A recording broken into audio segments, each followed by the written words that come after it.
Thought I'd seen it all before.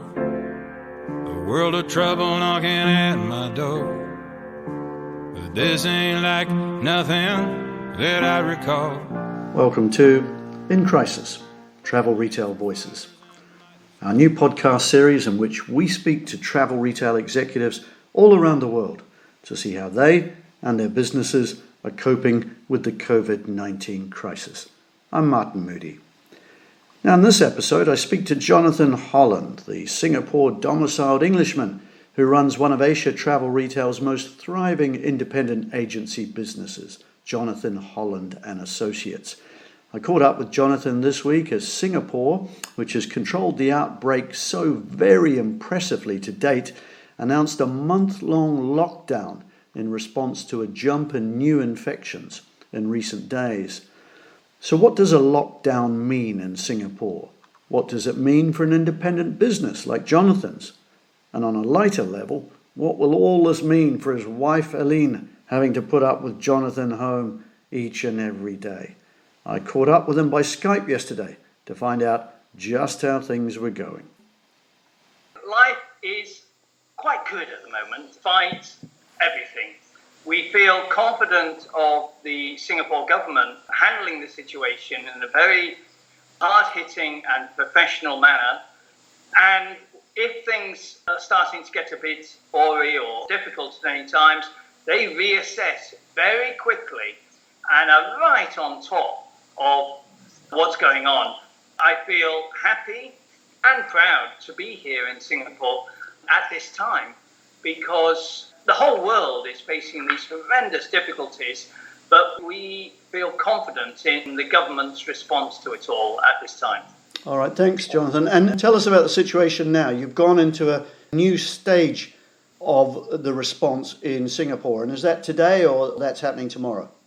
That's just happened today. First day we came back from overseas 2.5 weeks ago and were put into a stay-home notice, which is very serious. We're not even allowed to put our nose out of the front door.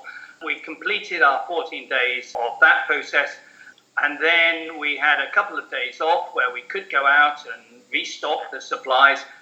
And then today, the new protocol came into place in terms of 1 month of much stiffer controls on being out in the public, which is absolutely correct. No social gatherings at home or out at all, no in dining in the restaurants. You are allowed to go out and get a takeaway and come straight back home, or go to the supermarket, do your grocery shopping and come straight back home, or go out and exercise in the local park or wherever, so long as you have your social distancing. So, we feel a certain amount of freedom, whereas we also feel that confidence in being controlled and safe.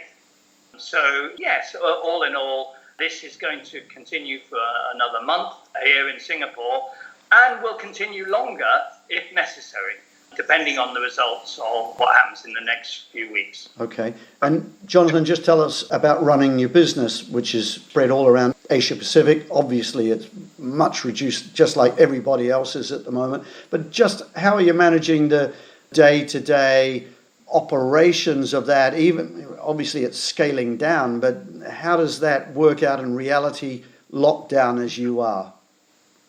Well, we were coming to the office, or my team were on 2 days a week in past weeks, but now everyone is home, working from home for the whole of the week, and we're telecommuting constantly between the team members, and it's fine. We can work it out. I've got a very professional team who work hard, and we communicate all the time.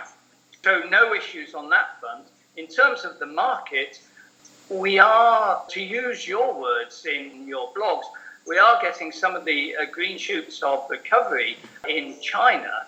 Now, I don't want to speak too soon, because there's always the chance of a big second wave, of course, of infections.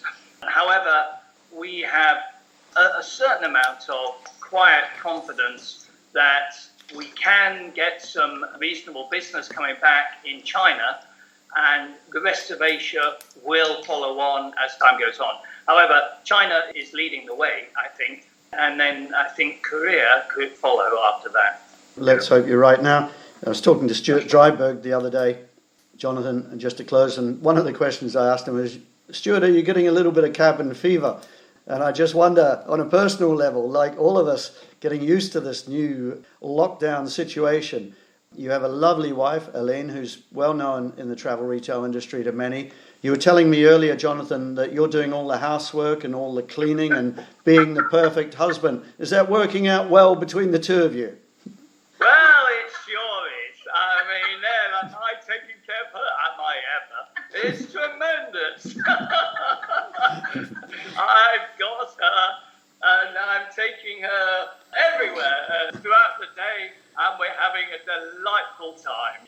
I couldn't be with a better wife. Oh, well, that's excellent to hear. And, of course, Jonathan, one of your great fears, I suppose, is that this could go on for a long, long time, and you might not see your beloved England rugby team for some time after their, well, it has to be said, failure in the last Rugby World Cup, having had all those expectations built up, and then, I'm afraid, failed quite miserably in the World Cup final. But you'll be hoping that things are better, no doubt, by the time of the next Rugby World Cup.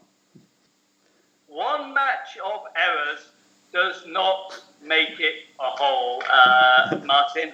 I tell you, it's the semi-final I live on and dine on for the next 4 years. It was an absolute delight, and our boys will be out there and ready as soon as this virus is over. That's a positive message. I remember that Welsh-South African semi-final very well too, Jonathan. Listen, it's lovely to talk to you, to see you and Aline. You two both stay well, and I'm sure all the industry listening to this will pass on our good messages to you, as I no doubt you would pass yours on to them. Absolutely, Martin. Thank you very much, and all the best to you and you, Lim. And we hope you get through this well with all your wonderful new initiatives, and good luck to you. I'm Martin Moodie with In Crisis, Travel Retail Voices. And I swear one day we're gonna put this out behind us, and come what may, we will survive. I think it's safe to say that better times are gonna find us. Hope it won't be long till this trouble is gone.